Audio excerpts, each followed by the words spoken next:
Hi, everyone. You've made it to our final chapter. Congratulations. So, we will cover social emotional development now in adolescence. And again, remember a stage theorist that we've talked about, probably this is what our fourth time, would be Erickson. So, let's review Erickson's stages. And I decided to just focus on the positive, right? The trust, autonomy, initiative, and industry. So, developing trust with caregivers happens within the first year of life.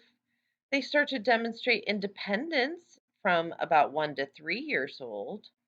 They start to seek responsibility and want to engage in new experiences at about preschool age, 3 to 6, and show industry or competence in their skills at around 6 to 11 or elementary age children. So now we are at the final stage for you to cover, because again, we are only going up to adolescence. But if you recall, Erickson's stages do go past the fifth stage. He has 8 total stages, but you're only responsible for the first 5. So here is his fifth stage, identity versus identity confusion. And again, that's during the stage of adolescence, which is from about 11 or 12 to 18 years old. So if a teen has developed a strong sense of identity, they will come out of this stage being able to define who they are, what they value, what their career path is. They'll have made commitments, maybe to a job and relationships and orientation. And Erickson believes that by going through this stage of adolescence, we actually resolve our identity crisis. And we do that through exploring. So, again, by a teen exploring, trying out different jobs, trying out different hobbies, different groups of friends, they start to be able to make commitments based off of their own exploration. Now, if they are not exploring or committing for whatever reason, they will be identity confused. They will lack direction. They will lack the ability to say who they are and what they value. And again, that could be due to restricted exploration in adolescence or even in earlier stages. So, if you think about who was probably their primary influence in those earlier stages, it would have been their parents and primary caregivers. So, if we're really restricted as young children, we might then also be restricted as adolescents and not have a lot of opportunity to go out and explore. So that could again lead us to being confused as we enter adulthood. And according to Erickson, he felt we would be unprepared for those next 3 stages of adulthood. So remember these words, commitment and exploration, because they're going to come up again when we refer to identity in terms of another theorist. Now, what's going on with our parent child relationships? Well, again, adolescents are striving for autonomy, for independence, for becoming their own adult self. So they will shift from their parents more to themselves and to peers in terms of advice and guidance. And many times will de idolize their parents as they get a more realistic view of who their parents are. So parents have to balance not only connection and maintaining that relationship, but separation and allowing the teen to be themselves and to explore who they want to be as adults. Now, friendships have also adapted as we get into our teenage years. We have fewer best friends and we are more intimate. We start to self disclose and get to know other people and their families compared to ours. What we find is friends at this age do get similar, typically are similar in some ways, but their identity status, their aspirations, deviant behavior, right? So, what your friends are doing, you many times will start to kind of pick up on what they're doing, or you'll be an influence on them, whether it's positive or negative. Girls at this age tend to be more emotionally close, whereas boys tend to be more close depending on what their activities are and their status in terms of popularity. Now, what about social networking? And is it social or is it solitary? We look at this picture here, even though they're in a social environment, they're being solitary, but then they're engaging in social media, which can also be social, right? So it's what's going on and what's happening. Well, many times it's both all at once. So technology can bring friends together. And again, users are usually extroverts and socially connected in some way. But what we found over time is even introverts can engage in social media because maybe they might follow more than they post. Social networking can be a lifeline for those who are isolated, especially really restricted as adolescents, right? If you're restricted by your parents socially, you might then engage more on technology if you have those means. Now, I told you those words exploration and commitment would come back, and here they are. So, James Marcia in 1980 developed what we call identity statuses, and it depended on how much an adolescent was exploring and how much they were committing. So, we're going to start in the bottom right with identity diffusion, which is low, low, and move our way up to high, high.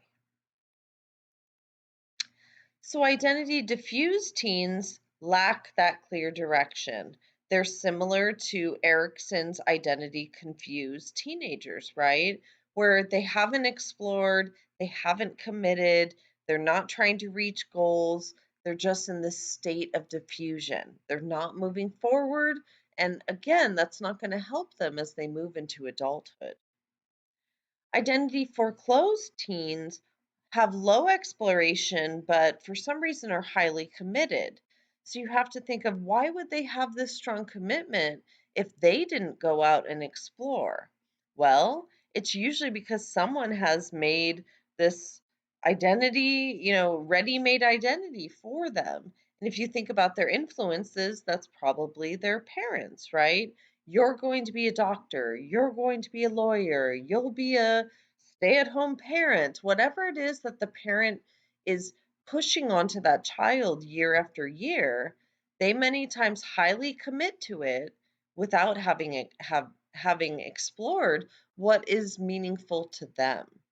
So sometimes those teens will stay into that career or that status for the rest of their lives. Or sometimes they have this awakening of, this was not what I wanted, and may then go a different direction. Well, what we find is both of these statuses, diffused and foreclosed, are inflexible, they're intolerant, they're difficult teens to especially try to reason with in terms of their direction in life.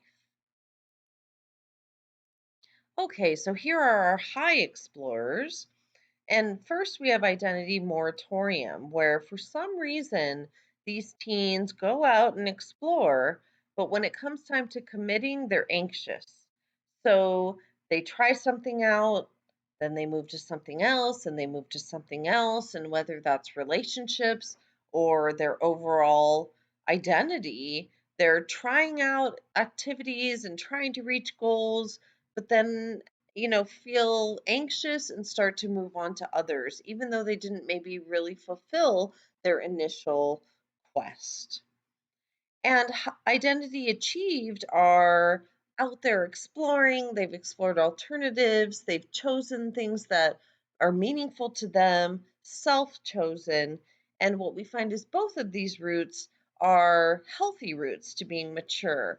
But again, the moratorium status will have a little bit more anxiety and a little bit of confusion in terms of those around them of who are you, because you seem to be changing on a rapid basis. Okay, and we'll end this chapter talking about Kohlberg and his theory of moral development. So Kohlberg was influenced by Piaget, and we'll see that as we start to go through his theory. He presented, he personally went out and just centered on boys 10 to 16 years old. So, again, we can kind of open that up to both sexes. But he presented them with a moral dilemma that he called the Heinz dilemma. And what their response was to that dilemma put them in one of two stages in one of three levels. So here is that Heinz dilemma. I'll give you a chance to read that. So go ahead and pause here so that you can read the Heinz case. So the question remains at the bottom here. Should Heinz have broken into the store and stolen the drug for his wife? Why or why not? So we are going to focus on pro-stealing arguments and anti-stealing arguments. So here are those three levels of reasoning. And here is the first level, pre-conventional, kind of similar to Piaget, right? Well, these children are gauging morality on external factors. If you were punished, you must have done something bad. If you were rewarded, you must have done something good. And they readily accept rules of authority. So, stage one looks at punishment and obedience. And look at this first point here. They find it difficult to consider two points of view. That sounds like egocentrism, right? They overlook intentions and they focus on fear and avoiding punishment. So, a pro stealing argument would be you can't let her die. You have to steal so she won't die or they'll investigate you. The anti stealing argument would say you can't steal. They're going to throw you in jail. Either way, their outcome is different, but they're focusing on not getting in trouble. Stage two is about the purpose. So, again, think about this may be older children who can now understand and be less egocentric, that people have different perspectives, and it's about what they want to do. So, the pro argument would be it's Heinz' wife. It's up to him. He has to make that decision. Or it seems more risk than worth to me. I wouldn't steal, but again, it's up to Heinz. The conventional level now looks not for self interest, but more conforming to social rules. So, stage three is about wanting to be a good boy or a good girl and being fair and obeying the rules of society. No one will think bad of you if you steal because you're saving her life, or everyone will think bad of you if you steal because you're a criminal. So, focusing on being a good boy or a good girl. Stage four is about, again, maintaining social order. Uphold the law under all circumstances. It's his duty to protect his wife, but it's also wrong to steal. So if he does steal, he'll need to accept the penalty. And anti would say, even if someone is dying, you still have to obey the law. If we don't, there'll be chaos. Everyone will try to interpret laws as they want. Well, now the last level is post conventional. It goes beyond laws and really defines morality. The fifth stage looks at social contract and thinks of laws and rules as being flexible depending on the circumstance, and that we really need to be fair and maybe reinterpret or change the law. So the pro stealing argument would say there is a law against stealing, but there's not a law against violating a person's right to live. That's what we're focusing on here. So we need to reinterpret the law so that no matter what, even if there's an expensive drug, this person would be able to have access and not violate their right to live. Notice no anti stealing argument. At this level of morality, again, human life is above the law. And stage six is universal ethical principle that all are valid. We all are worth something, regardless of society bias, regardless of law. And again, this should be applied to all. Property should never be more important than human life. We have to save the dying no matter what.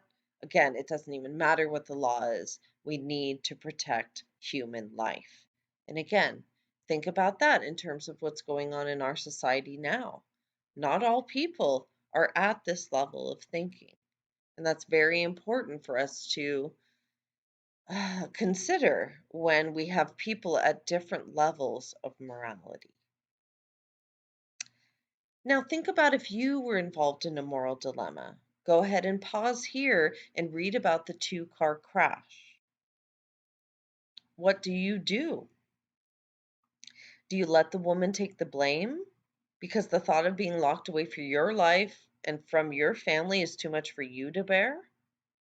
Or do you confess your responsibility because you wouldn't be able to live with the guilt of an innocent person being in jail for a crime you committed? Something to think about. Please email me. Thank you for following all of these videos, 16 so far just for chapters, and I appreciate your diligence on the content and material.